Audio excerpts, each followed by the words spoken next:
This is Mr. Stefaniuk's classroom, and this is the Dancing Seagull.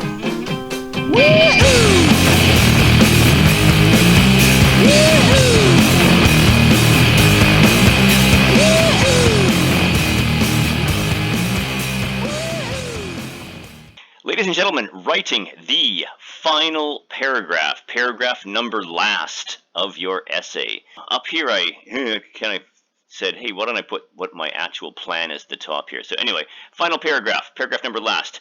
The first thing you do is restate your thesis in different words. Obviously, don't just repeat what you exactly said. You've come to the end. Now kind of a reflection of your thesis statement.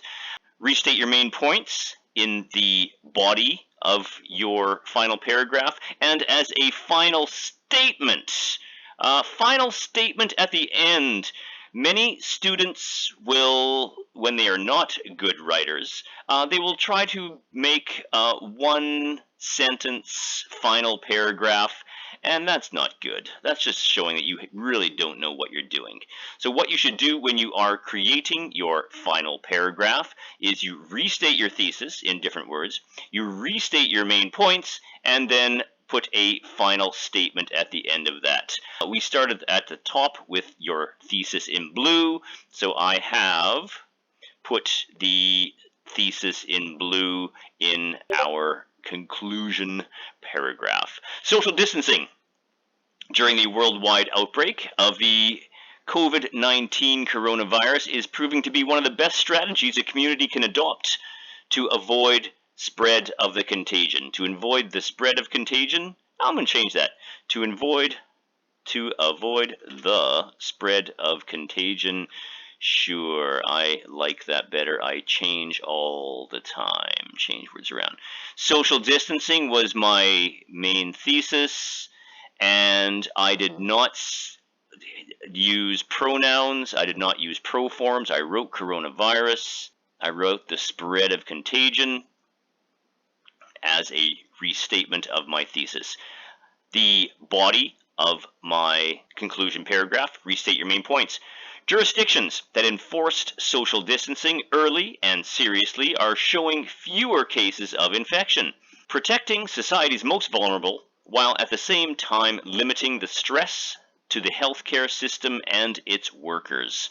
So all 3 points kind of wrapped up in one long meandering sentence there. Moving on to the final statement. Now, my final statement is, in fact, 3 sentences? Viruses cannot be avoided. Infectious diseases are part of the natural world, and people will inevitably get sick. It is how society deals with contagions once they are active in human communities that ultimately decides their consequences. So often, decisions during dangerous times are truly a matter of life and death. Okay, so for your final statement, this is my trick.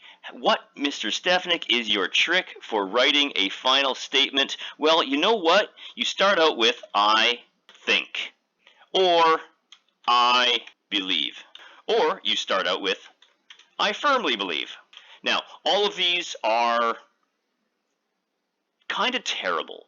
What you do is, of course, the end is an I think statement, but do not say I think, I believe, or I firmly believe. Basically, what you are doing is you are weakening your final statement. As an example, think of a lawyer in a court case. My client is innocent. Or, I think my client is innocent. I firmly believe my client is innocent. No. It weakens your statement. If you want a strong statement, you get rid of I think, you get rid of I believe, you get rid of I firmly believe, and you just make the statement, the bare statement, as it is, and it carries much more force, carries much more authority to it. So begin your sentence with I think, I believe, I firmly believe, I strongly believe, blah, blah, blah, blah, blah, and then simply delete that garbage. Thank you very much. This is your final paragraph, and this is your Dancing Seagull. Woo-hoo!